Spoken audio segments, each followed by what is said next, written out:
Quem esses cientistas pensam que são para contrariar o meu médico? Escuta a ciência!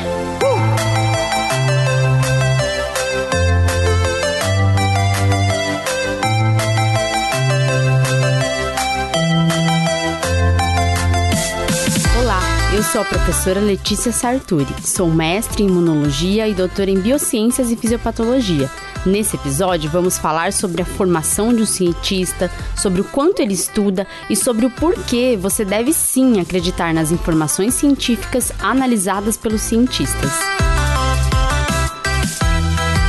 O cientista lá da TV tá falando que o kit Covid não tem comprovação científica, mas meu médico recomenda usar.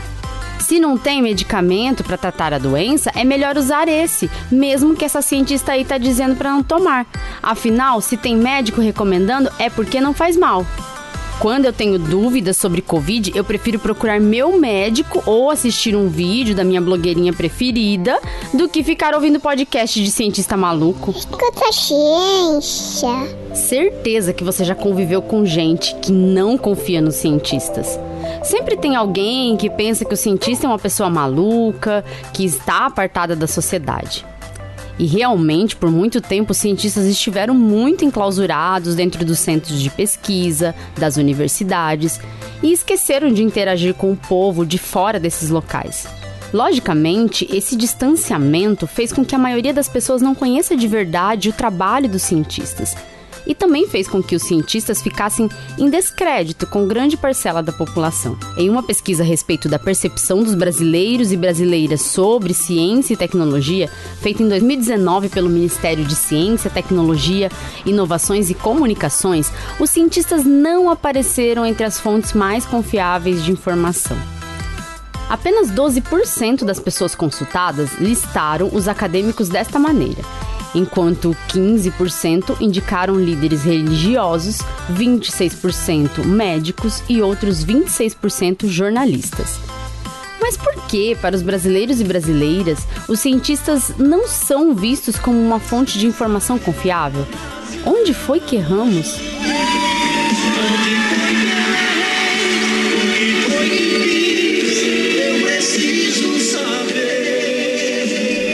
Fato que muitos cientistas têm se esforçado para se aproximar do povo brasileiro. O distanciamento dos cientistas em relação ao povo já não existe. Ainda assim, é necessário trabalhar muito para ocupar um lugar de confiança no coração do nosso povo. Com a pandemia, tivemos muitos cientistas, divulgadores científicos, trabalhando duro para levar informação de qualidade acessível a todos. Pela TV, pela rádio, pelas redes sociais, nos podcasts, diversos cientistas buscaram desmentir fake news, explicar fatos científicos, explicar métodos científicos, comprovação científica. Tudo isso porque o obscurantismo tomou conta até daqueles que não deveriam duvidar da ciência. Sim, teve professor universitário, jornalista, médico, outros profissionais da saúde e até, entre aspas, cientista, duvidando da ciência e disseminando informações falsas. E enquanto isso, os cientistas sendo atacados nas redes sociais. Porque o meu médico receitou ivermectina para eu me prevenir de pegar Covid. E o meu médico é muito inteligente. Tem um monte de livro na estante do consultório dele.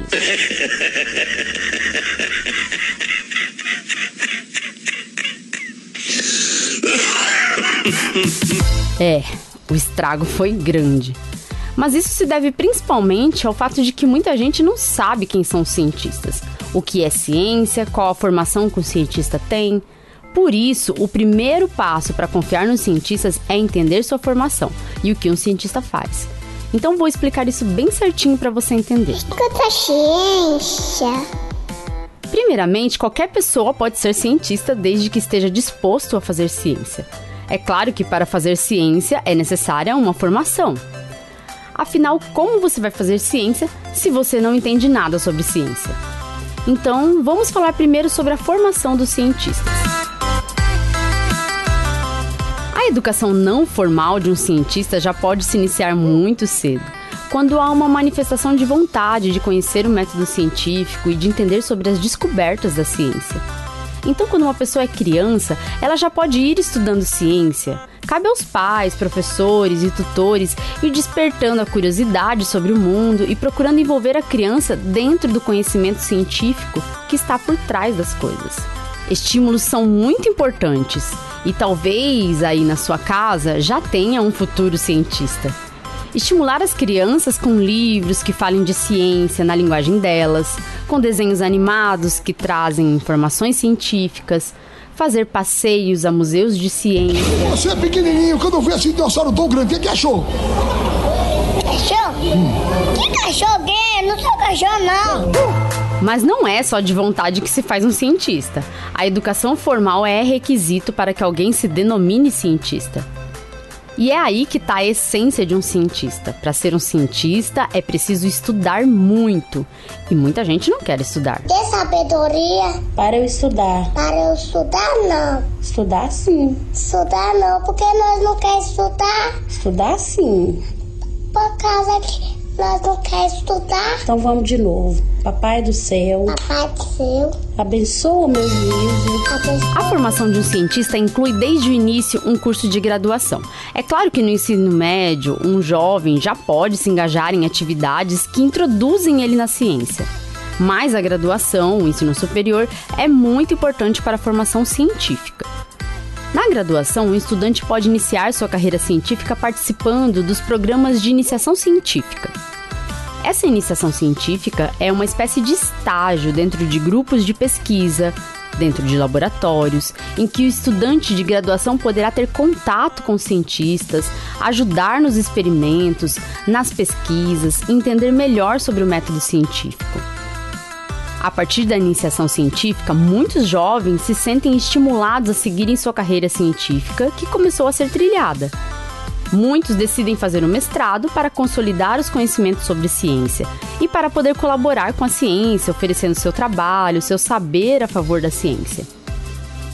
O mestrado marca o verdadeiro início da carreira científica e também marca o início do ser cientista, o que pressupõe que a partir daí você é responsável por conduzir um projeto de pesquisa. O mestrado é o primeiro curso de uma pós-graduação stricto sensu. Oi? Stricto sensu vem do latim, significa em sentido específico. Isso porque, em pós-graduação stricto sensu, estão os mestrados e doutorados, que são cursos em que o estudante se especializa em uma coisa muito específica da sua área. A pós-graduação lato sensu já é uma pós voltada para sentido amplo, e nesse tipo de pós-graduação se incluem as especializações e os MBAs. Escuta ciência. Ok, voltando ao mestrado. No mestrado, o jovem cientista vai estudar algo bem específico da área dele. E quando eu falo de estudar, isso significa que ele vai usar do método científico para chegar a algum resultado, alguma conclusão sobre determinada hipótese ou pergunta levantada no início de sua pesquisa. Eu, por exemplo, fiz mestrado em imunologia. Porém, os meus estudos foram voltados para entender o papel de algumas moléculas na resposta imune que ocorre durante a malária. No início, a minha hipótese era de que essas moléculas, que são chamadas de PD-1 e PDL-1, tinham um papel crucial na regulação do sistema imune no final da fase aguda da malária. Isso quer dizer que essas moléculas pareciam ser as responsáveis pelo sistema imune diminuir sua atividade no finalzinho da fase aguda da doença. Então, durante o meu mestrado, eu fiz experimentos para testar essa hipótese, para responder à pergunta: essas moléculas são mesmo as responsáveis pela regulação da resposta imune na malária?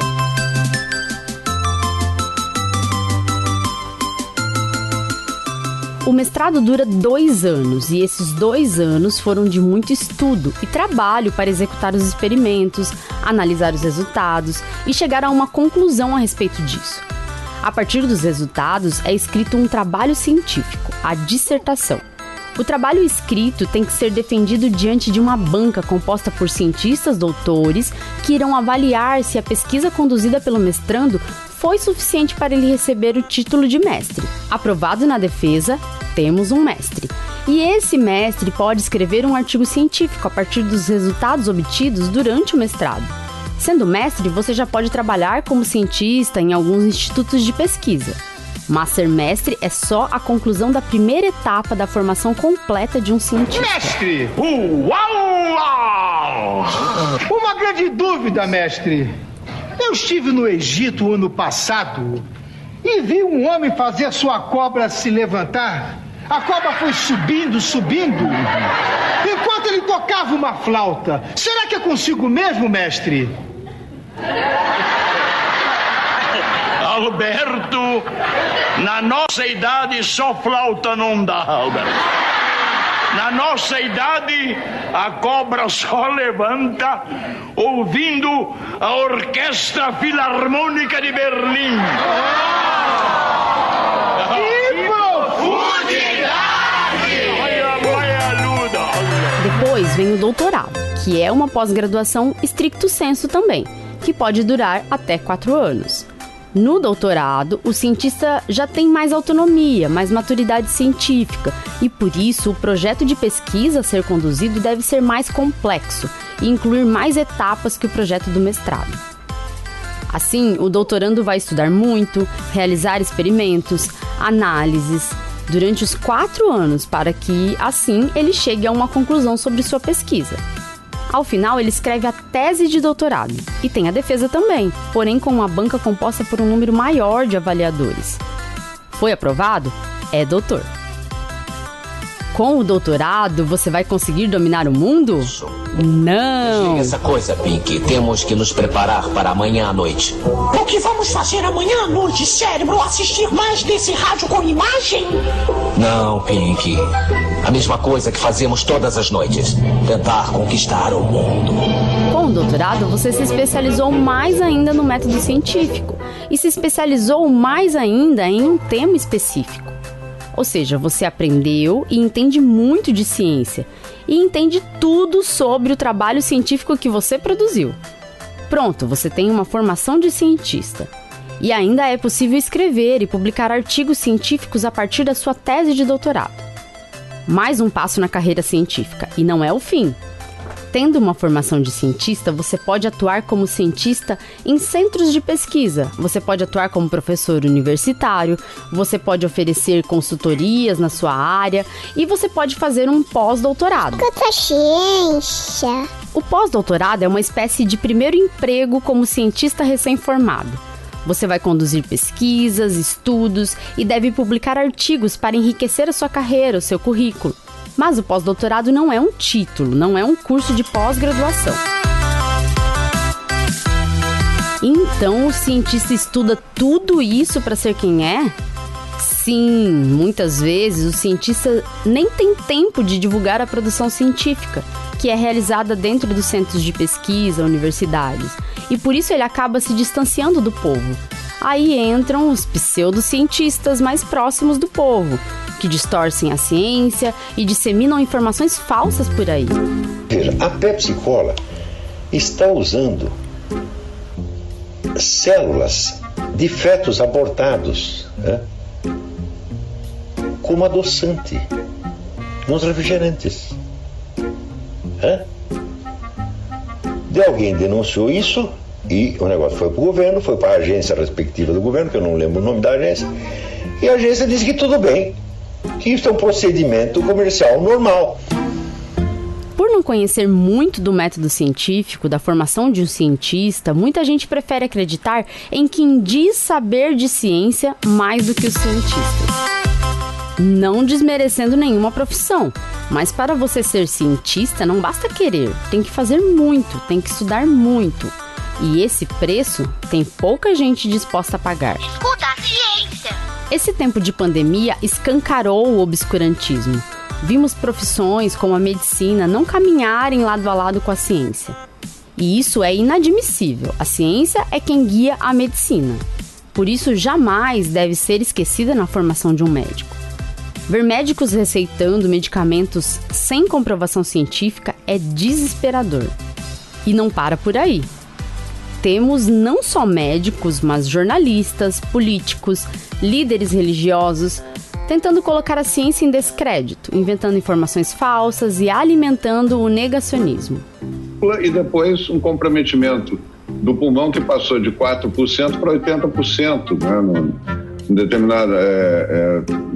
umas 2 semanas, 10 dias depois começaram os sintomas, né?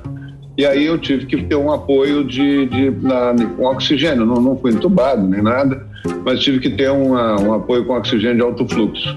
Eu fiz o protocolo, que o pessoal sempre pergunta isso, né? Eu fiz o protocolo com hidroxicloroquina, com ivermectina, né? É porque eu acho que todo mundo deve fazer, se quiser tem que fazer, deve fazer, porque é isso ou nada, né? Então não faz mal, não tem risco maior, nos primeiros dias não tem risco maior, e pode até ter influenciado não ter sido mais grave, aí é uma discussão. Mas espera, tem gente boa também. Tem médico que é cientista porque fez mestrado, doutorado. Esses têm colaborado muito para colocar luz nessa escuridão. Tem médico que não é cientista, mas que não esquece que a ciência deve guiar a atividade médica. E por isso está sempre estudando para usar a ciência para o bem do paciente e, antes de qualquer coisa, para não prejudicar a saúde do paciente. Tem líder religioso que também confia e reconhece o papel importante da ciência e dos cientistas na sociedade. Tem jornalistas do bem que ajudam a divulgar a ciência e a mostrar que os cientistas são sim a melhor fonte para a busca de informações. Enfim, tem um monte de gente que sabe que se é para falar de ciência, se é para analisar resultados de trabalhos científicos, é só chamar um cientista. Contra a ciência. O cientista tem uma sólida formação, ele entende muito de ciência e tem um monte de cientista dedicado a traduzir as informações científicas ao público leigo. Muitos divulgadores científicos, como eu, são cientistas que tentam transformar a informação científica complexa numa informação com linguagem mais fácil de entender para todos os públicos. O nosso trabalho não é fácil. Mas se você que escutou esse episódio entendeu que é preciso confiar nos cientistas, porque a formação de um cientista é forte, sólida e bem grande, já valeu a pena ter me esforçado para escrever e gravar esse podcast. Valorize o cientista, confie nas informações científicas, não dê ouvidos ao negacionismo e à pseudociência. Dê ouvidos à ciência, escuta a ciência. Tchau, tchau e até o próximo episódio.